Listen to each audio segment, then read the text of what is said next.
Yeah.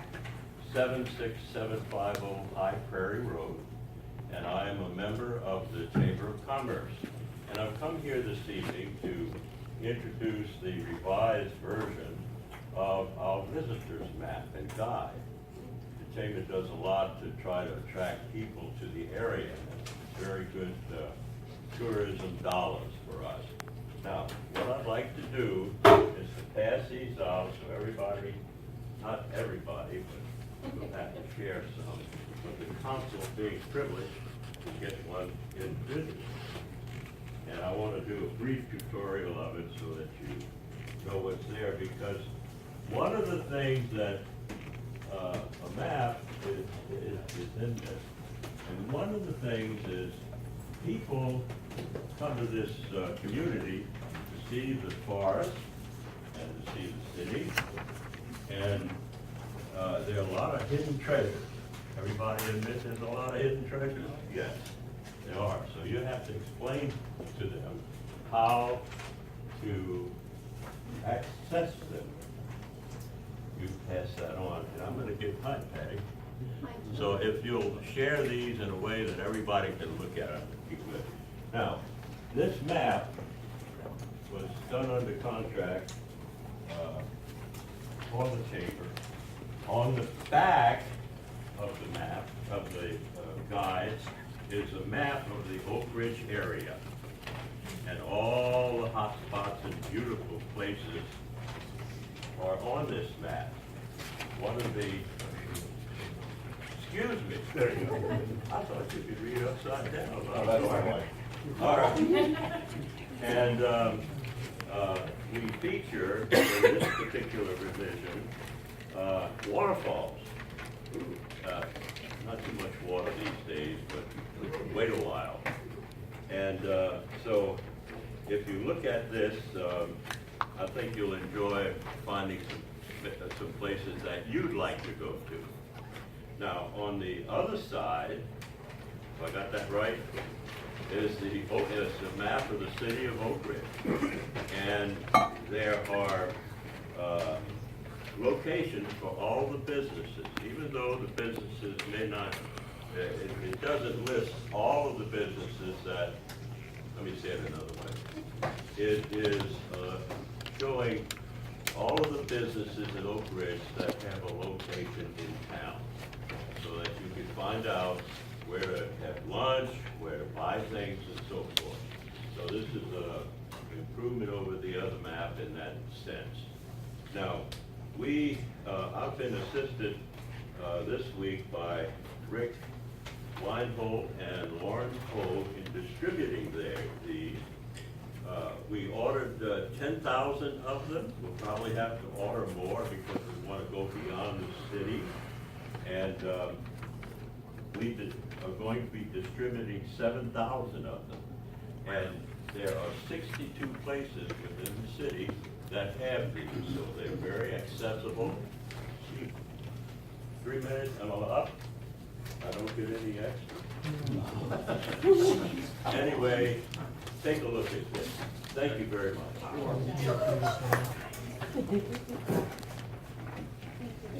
Thank you.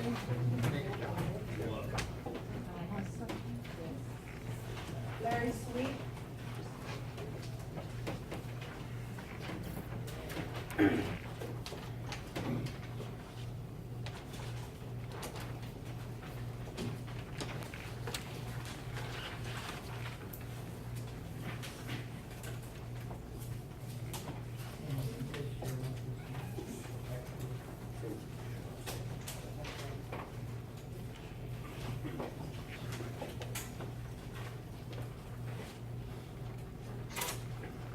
My name is Larry Sweet. I live at 76361 Jones Road. On September 18th, approximately 12:45 p.m., I entered City Hall of Oakridge to fill out paperwork. As I entered the City Hall, I saw the mayor, Rudy Rowland, behind the counter at the front desk. As I proceeded closer to the front desk, in my opinion, Mayor Rudy Rowland started to interrogate me vicious and in an unrespectful manner.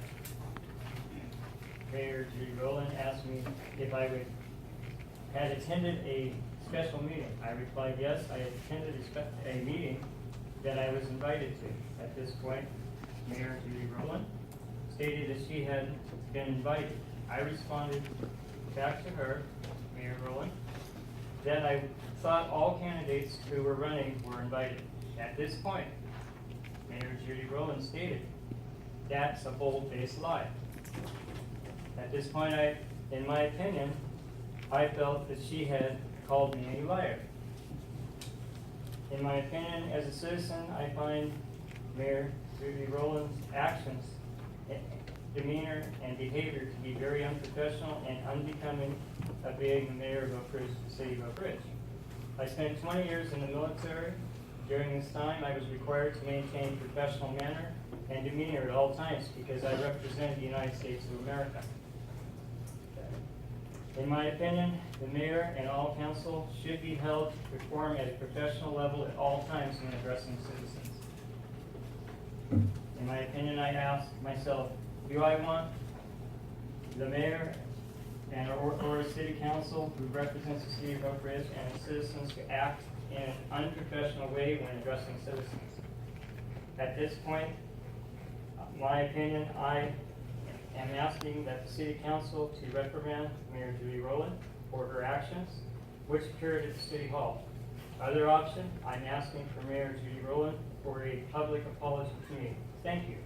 Larry Sweet, candidate running for your term. Thank you. Lauren Hope. Lord Hope, 4319 First Street. Last week in the paper, there was an article about water. And what was editorialized out was everyone is running around yelling about the water of Oakridge. Well, I haven't heard any of that. I don't know where that came from. Water is the standard. The state says here are parameters, DEQ, what have you, even the National Primary Endowment Act agree on certain standards. Oakridge meets those standards and exceeds those standards. In the article references to Flint, Michigan. Flint, Michigan was a deception to the public. The people in charge of the water distribution system lied. They deceived, and some of those guys are going to prison for it. So it is not applicable to Oakridge. In the article again was mentioned Salem. Salem is the surface water. Salem is now having, with warming weather, Salem is having problems with growth. Again, surface water, not applicable to Oakridge. Again, the article mentioned Texas that said, oh, this and that. Well, California did a study on Texas and found that 40% of their industry far exceeds the EPA contaminated level for release of contaminated material into the environment. I cannot take Texas as a viable source. There was one thing in the article about a lot of scientific notations. When you talk milligrams per liter, et cetera, 0.00, it gets a little complicated. I'm asking you, imagine this.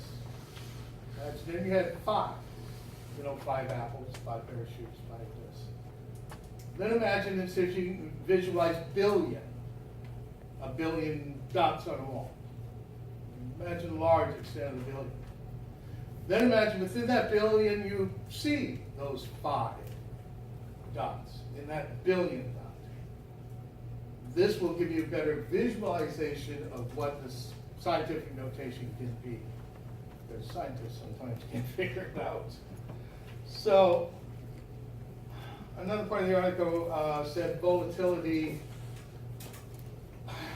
was written as though, yes, there is volatility. However, I have to say this straight out with a straight face, it does not have a collective conscience. It does not necessarily know the distance or the whereabouts your basement is from washing your car down the driveway. It doesn't quite work that way. Eugene Rail Yard. Well, we have in comparison to Rail Yard also, but nothing like Eugene. nothing that inhabited Eugene rail yard. There are wells in the Eugene rail yard, yeah, that's true, but they are private wells, many domestic private wells, which the municipality, city, state, or whatever, can't necessarily control. Again, not applicable to Eugene.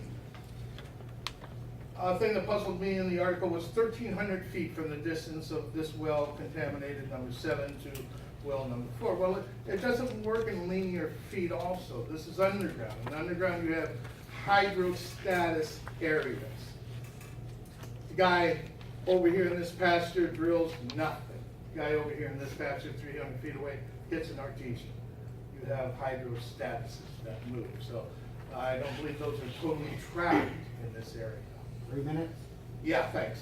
And I appreciate, 3 minutes is up. yeah, thanks. Thanks. I appreciate people realizing it's the standard.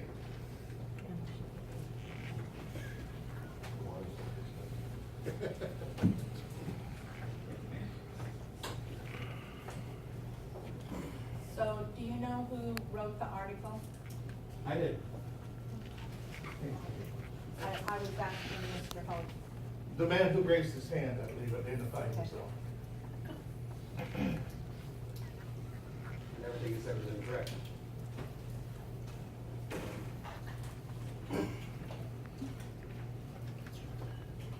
Okay, mayor comments, council comments? No council comments? Devin? In a conversation earlier with the mayor this week, we had a discussion about, can the city own a business? And I've heard on and off that this city can't own a business or that city. And so I contacted the Attorney General, who sent me to the Secretary of State. And 2 people fired back and said, yes, the city can own a business, but it must file for the regulations, and our books are audited every year, just like everything else. So in that, I was surprised and pleased that if we wanted to own a business, we can do that. And they said there are a number of businesses associated with other cities in Oregon. And if I wanted to get that list, then I can do that. So I was pleased to hear that that's a way we can, it's a revenue source that's open to us, which I would like to think we could consider. Anyone else?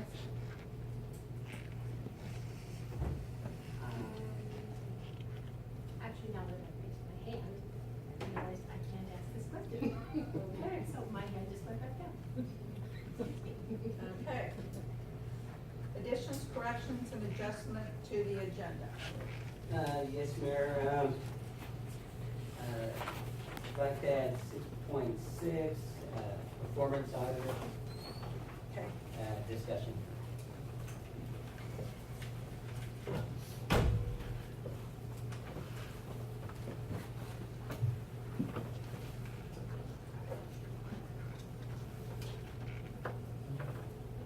And Mayor, before we move on, we've missed this 2 or 3 times. I need to get this out there. So, we need 2 council representatives for outside committees. Okay. One of them is for El Rapa, Lane Regional Air Pollution Authority. They meet second Thursday of each month at 12:15. And the other one is the Lane Area Commission and Transportation. They meet second Wednesday of every month at 5:30. So this is for you all council to, and the mayor to figure out who is going to attend this. When is the transportation meeting? That one is on the second Wednesday In the evening? in the evening at 5:30, and I can get you the address, and the next one is on the 10th of October. Yeah? I can do the Wednesday evening meeting. Okay. You good? I'll get you the address.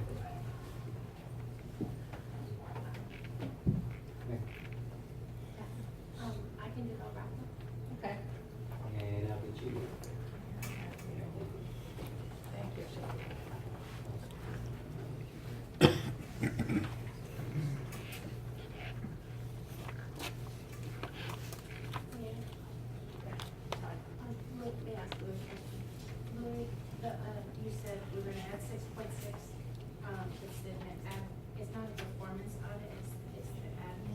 Well, it all ties in, yes, so it ties in basically to what you're looking for, and I'll be able to give a report on the information that I've gotten, and it'll get to where you're wanting.